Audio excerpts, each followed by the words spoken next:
Atmanaha. Self-sufficiency. Eva. Certainly. Anusavannam. At every moment. Anjasa. Directly. Avyatirekena. Without stopping. Bhobhuyamana. Increasing. Ashesha. Unlimitedly. Purushartha. The goals of life. Svarupasya. Your actual identity. Kintu. But. Not. O Lord. Ashishaha. Benedictions for material enjoyment. Ashashanam. Of us who are always desiring. Etat. This. Abhisambradhana. Forgetting your mercy. Matram. Only. Vabitum arhati. Can be. All of life's goals and opulences are directly, self-sufficiently, increasingly, and unlimitedly increasing in you at every moment. Indeed, you are unlimited enjoyment and blissful existence itself. As far as we are concerned, O Lord, we are always after material enjoyment. You do not need all these sacrificial arrangements, but they are meant for us, so that we may be benedicted by your Lordship. All these sacrifices are performed for our fruitive results, and they are not actually needed by you. Purport by His Divine Grace, A.C. Bhaktivedanta Swami Prabhupada. Being self-sufficient, the Supreme Lord does not need huge sacrifices. Fruitive activity for a more opulent life is for those who desire such material opulence for their interest. Yagyaratat kamanon yatra lokumam karma bandhanaha. If we do not act to satisfy the Supreme Lord, we engage in Maya's activities. We may construct a gorgeous temple and spend thousands of dollars, but such a temple is not required by the Lord. The Lord has millions of temples for His residence, and He does not need our attempt. He does not require opulent activity at all. Such engagement is meant for our benefit. If we engage our money in constructing a gorgeous temple, we are freed from the reactions of our endeavors. This is for our benefit. In addition, if we attempt to do something nice for the Supreme Lord, He is pleased with us and gives us His benediction. In conclusion, the gorgeous arrangements are not meant for the Lord's sake, but for our own. If we somehow or other receive blessings and benedictions from the Lord, our consciousness can be purified, and we can become eligible to return home, back to Godhead.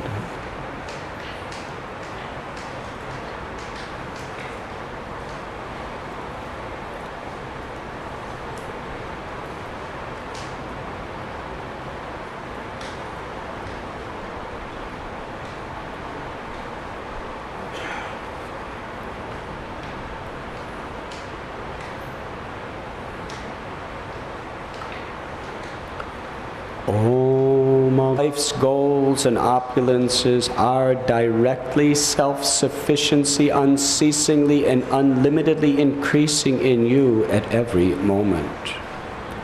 Indeed, you are unlimited enjoyment and blissful existence itself. As far as we are concerned, O Lord, we are always after material enjoyment. You do not need all these sacrificial arrangements, but they are meant for us so that we may be benedicted by your Lordship.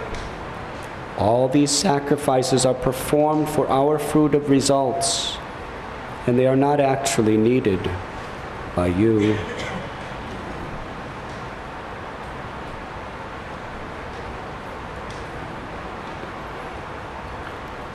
Today, we are reading from Canto 5 of Srimad Bhagavatam, Chapter 3, entitled Rishabhadev's Appearance, text number 8. We find in this chapter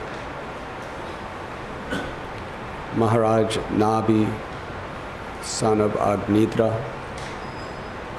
grandson of the great King Priyavrat, has organized very qualified Brahmins to perform a great sacrifice. Maharajji, Hari Om.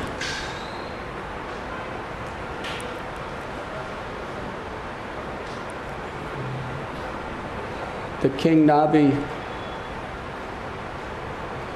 understood it was his duty to God and to all the citizens to have a son who would perpetuate the rule of his dynasty.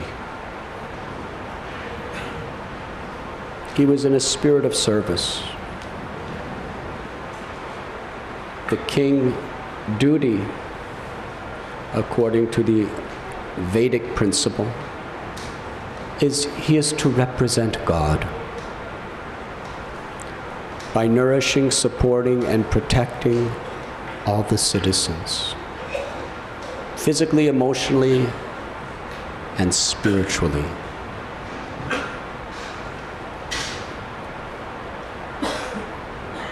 The great kings not only considered the requirements of their particular term of rule, but considered the welfare of humanity and all living beings for generations and generations to come. So it was his sacred duty to his forefathers and to God to have a son. But he did not want to do it in an ordinary way. Therefore, he is performing a great, elaborate yajna, which was the Yuga Dharma at that time, for the purpose of receiving the Lord's mercy and blessings. Because nothing is truly auspicious without the blessings of the Lord and the great souls. And how do we get the blessings? By the performance of sacrifice. Sacrifice, Prabhupada quotes from Bhagavad Gita, Yagyaratat kamanon yatra lokumam karma bandhana. That whatever we do should be done as an offering of sacrifice for the pleasure of the Lord. Yat karoshi yadashnasi yajtohoshi jadasi yat tapasyasi konte yatat kurushamadarapanam. Whatever we do, whatever we eat, whatever austerities or charity we may offer, it should all be done for the pleasure of the Lord. Samsiddhir haritoshanam. If the Lord is pleased, then our life is successful. And that is really what sacrifice is about. Giving up one's own egoistic conceptions for the pleasure of the Lord. dedicating ourselves, our thoughts, our words, and our actions for the service of the Lord. That is the real meaning of sacrifice. Now, the form in which this sacrifice takes place varies. We know in the age of Kali, Yagyai Sankirtana Praya Janti Hi Shumedasha. The only religious sacrifice that is especially potent, that can attract the supreme blessings of the Lord, is the congregational chanting of the holy names. But the yajna, fire sacrifice, chanting of Vedic mantras, was recommended at this particular time. So the Brahmins performed this under the direction of the king. And they performed it so perfectly, with such devotion, that the Supreme Personality of Godhead personally appeared within the sacrificial arena. And Shukadev Goswami explains how actually the Lord did not appear because they perfectly executed the sacrifice. He actually appeared because of the sincerity of the devotion of King Nabi and his assistants. Just as Srila Prabhupada, when he installed Krishna Balaram in Vrindavan, he had the local Brahmins performing days of yajnas, chanting the prescribed mantras and like that. All the rituals were very nicely executed. But Prabhupada writes in a beautiful purport that the actual installation that attracted the deities, that attracted Krishna, Balaram, Radha, Shyam Sundar, Gaur Nitai to appear within the deities was the devotees who were in the back of the temple doing Nam Sankirtan. Because they were chanting with sincere devotion, they attracted Krishna to come. So actually it is only the sincerity of our devotion,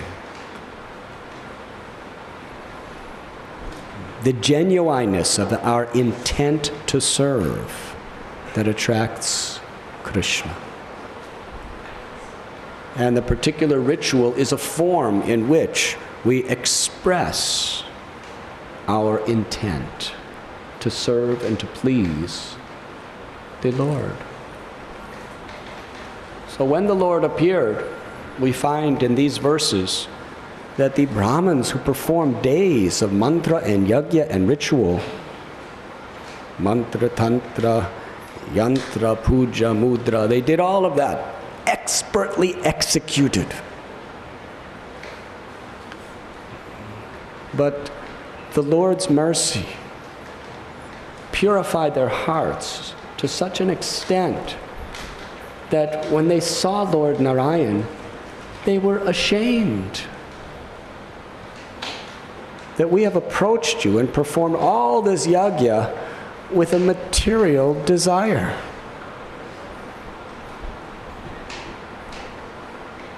We find in the story of Dhruva Maharaj, he went to the forest with a material desire. He desired a kingdom greater than his father because he was wounded in heart by his stepmother. He was Dritavrata. He was very determined.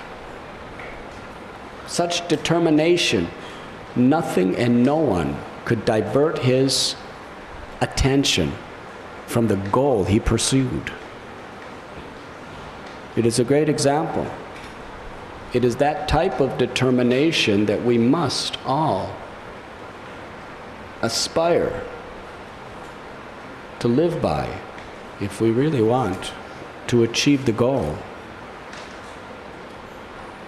Dhruva Maharaj was willing to take all risks. 5-year-old boy, alone. He was brought up in a palace under the care of his loving mother and father from the day of his birth. But he wandered alone into the forest. Tigers, snakes, poisonous insects, all sorts of physical austerities, heat, cold, wind, rain. But he didn't care. He was determined.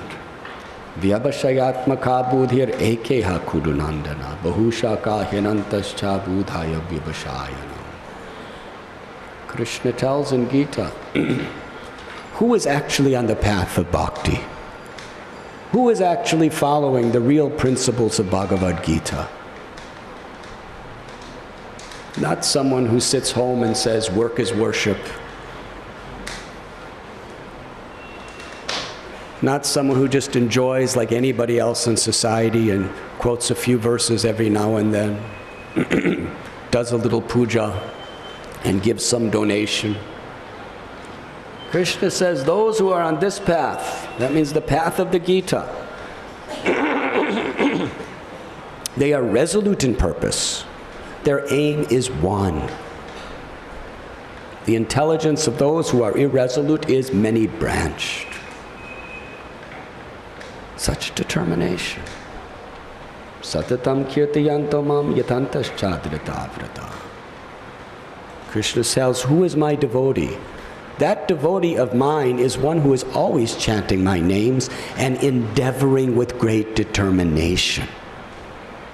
Endeavoring to live by the word of the Lord. Because in this world, so many distractions will come, from within and without. Therefore, we must understand very carefully and take the example of Dhruva Maharaj. I remember when that particular volume of Srimad Bhagavatam first came out, the place that I was living, that story, nobody heard it before. You see, in India, from childhood, you read in little comic books about Dhruva, yes? Dhruv, little Dhruv, and Narada Muni, Narayan, like that. You see it in plays, you hear it from your grandmothers telling stories. That's nice. But please understand, in the Hare Krishna movement in the Western world, nobody knew anything about Dhruva Maharaj until fourth canto of Srimad Bhagavatam was released. And then devotees were reading. But the first we heard of Dhruva Maharaj was directly from the mouth of Sukadev Goswami from Srimad Bhagavatam, with Srila Prabhupada and all the previous acharyas' commentaries. It had powerful effect, unbelievable effect. I remember when that came out, it was, I don't remember the year, but I remember it was in the summertime, and devotees were taking so many strict vows of determined renunciation. One devotee just decided for the next 4 months, I'm not going to sleep.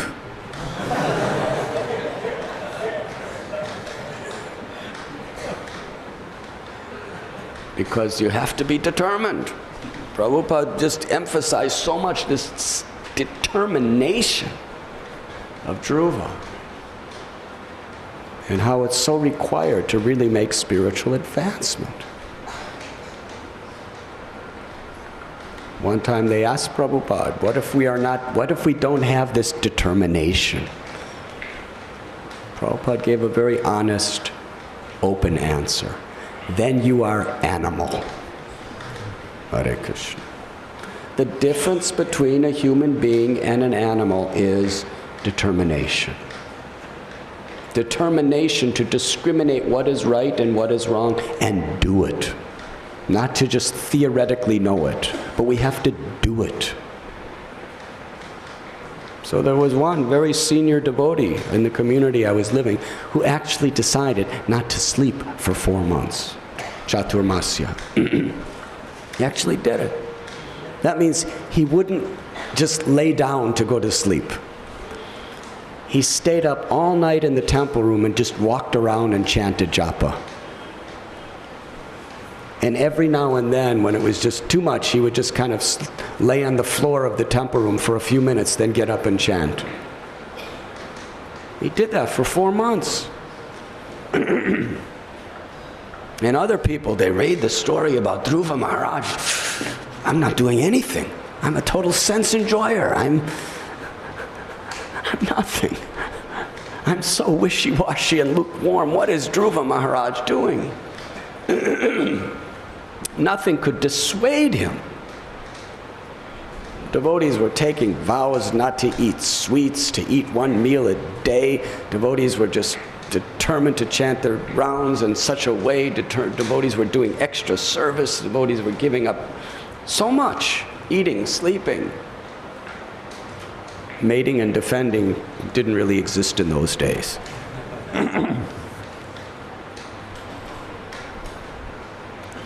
It was like a craze for austerities with determination.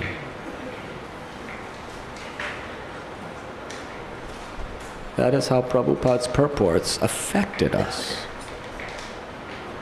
So look at Dhruva. He goes to the forest. He's risking his life without protection. And he wasn't trained to do these things. It was completely foreign to his nature. He could have said, well, I lived in a palace all my life. How am I going to do this? Yes. My conditioning's not possible. There was nothing that could stand between him and seeing God. His mother said, go to the forest, you'll see God. I will see God. Even Narada Muni offered him so many alternatives. He gave him all logical, philosophical, and social excuses to go back home after being in the forest for many days. And Prabhupada explained when Narada Muni told him to go home and just, be an ordinary devotee. Yes. Sometimes our relatives tell us like this, just be normal. You could once a month or so go to the temple, be with the devotees, give a donation, and then, other than that, just do what everybody else is doing. Why are you so strange, so weird? What are these people doing to you? You're brainwashed. Yes, just do a little puja, take care of the house, work as worship. It's good enough. On Janmashtami, you can go to the temple, no problem. Just be like everyone else. So Narada Muni spoke this type of alternative to Dhruva. You don't have to do this. Just tapasya in the jungles at the age of 5. Go home and just be a nice devotee. Dhruva said, your words do not sit in my heart. Even though they may be on a certain level correct, they do not sit in my heart. And Prabhupada, in one lecture, he says that Dhruva Maharaj told Narada Muni that if you're not going to teach me how to see Krishna, please leave me alone. So he was tested. And when he passed the test, Narada Muni, then he gave him the truth. And told him how to worship the deity, how to chant the names of the Lord, how to constantly immerse oneself in remembering the Lord. And Dhruva did it. Such determination. For a month he was just eating fallen leaves. He was just drinking a little water. And then he was only breathing. He was only taking a breath. But his mind was completely fixed and focused in Krishna. Can you imagine? Such determination. And then the Lord appeared before him. First the Lord appeared within his heart and then appeared right before his eyes. And Dhruva Maharaj, according to Hari Bhakti Sudodaya, he offered that beautiful prayer that I was looking for broken glass, but I have achieved the rare diamond of your darshan. Dhruva was ashamed. He had some material motivation. But by his tapasya and by the darshan of the Lord, he realized how foolish any material benediction is. Vishayavani vartante niraharasiddhena rasavarajam rasopyasya param dristva nivartate. It's very, very difficult to give up the lower pleasures of this world. But if we experience the higher taste, then we can permanently be transcendental to the modes of nature. Daiviheshu gunamayi mama maya duratyaya mame vamye prapadyante maya metatarantite. This material energy of mine, Krishna says, this divine energy of mine, consisting of the three modes of material nature, very difficult to overcome. But one who surrenders to me can easily cross beyond it. Because when we surrender to Krishna,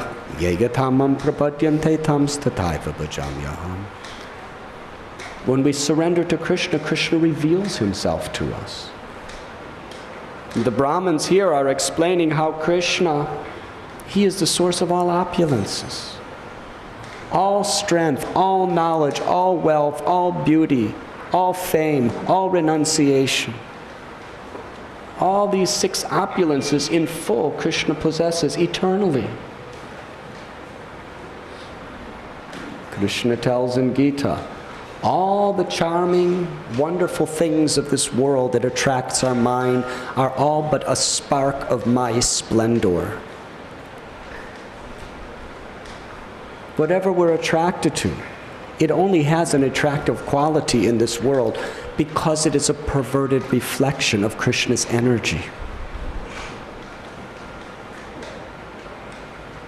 If the energy of the Lord intoxicates, infatuates people's minds to such an extent, people become mad to enjoy Krishna's energy.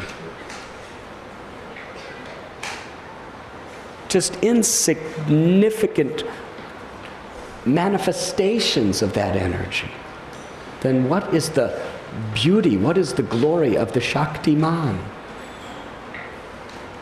The source of everything that exists, Sarva Karana Karanam.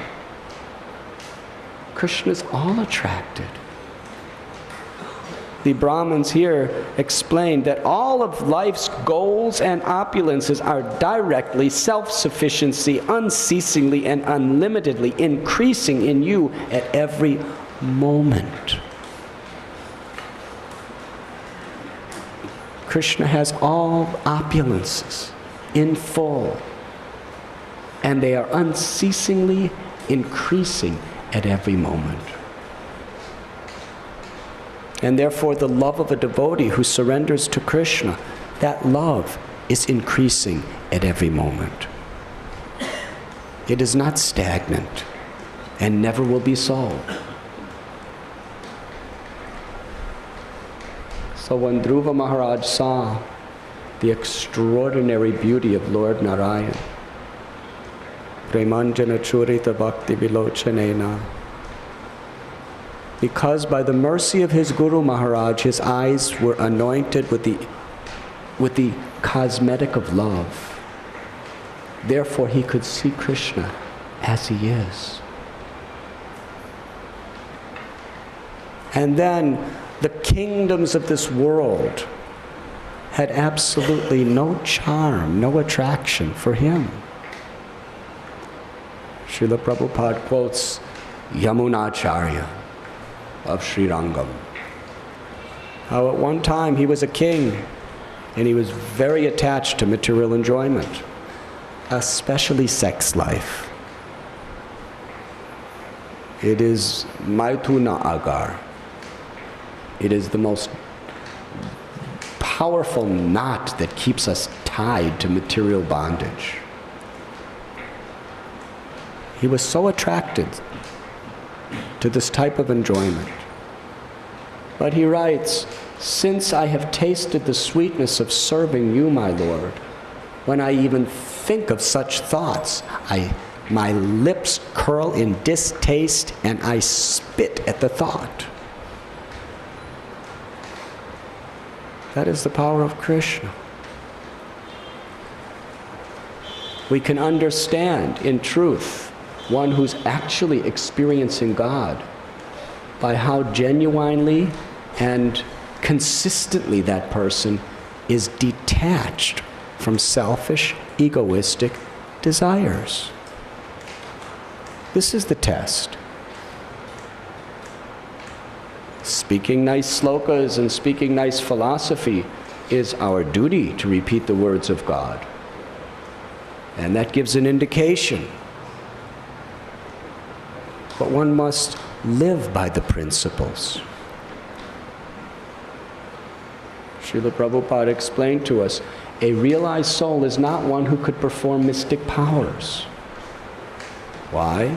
Even demons, who have no control at all over their senses, can perform mystic powers at times. It isn't simply someone who is very learned or very charismatic. Actual symptom of one who is self-realized, who is experiencing God, is they are detached from material enjoyment. They are experiencing a higher taste, consistently detached. And the supreme form of detachment is one's body, mind, words, life. One's every moment is being utilized with great enthusiasm in the service of the Lord. Simply detachment in neutrality is not a sign of love. It may be a sign of liberation to some extent. But detachment in the mode of love is when all of our senses, all of our mind is used for the service of the Lord, without consideration of prestige, honor, or gross enjoyment.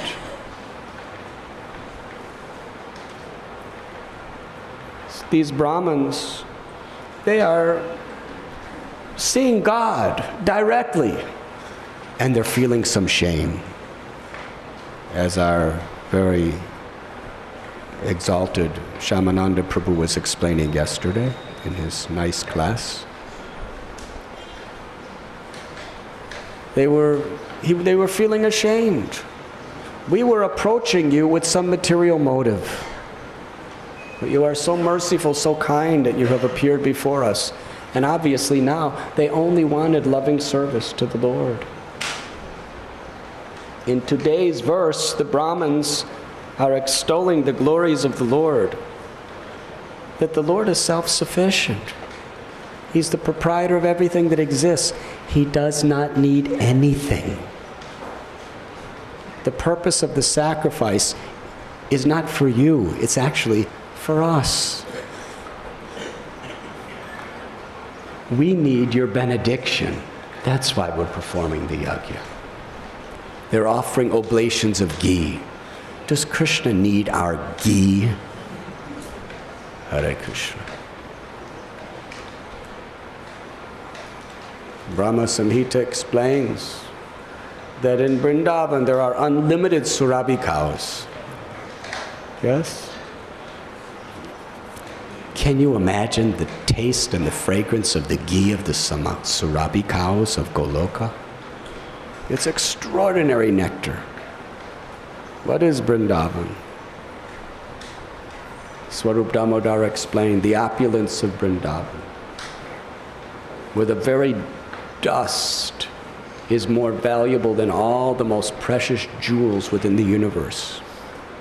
It is, and the Chintamani stone is decorating the feet of the maidservants of Braj Bhumi. And every tree is a kalpabriksha, a desire-fulfilling tree, where anything you desire, the tree will provide for you. And where there are unlimited Surabhi cows, each one can fulfill every intimate desire of the heart. They give profound milk. And the Brijavasis, they don't want anything but the fruits from those desire trees. They do not want anything except the milk of the Surabhi cows. They have no other desires for all of eternity.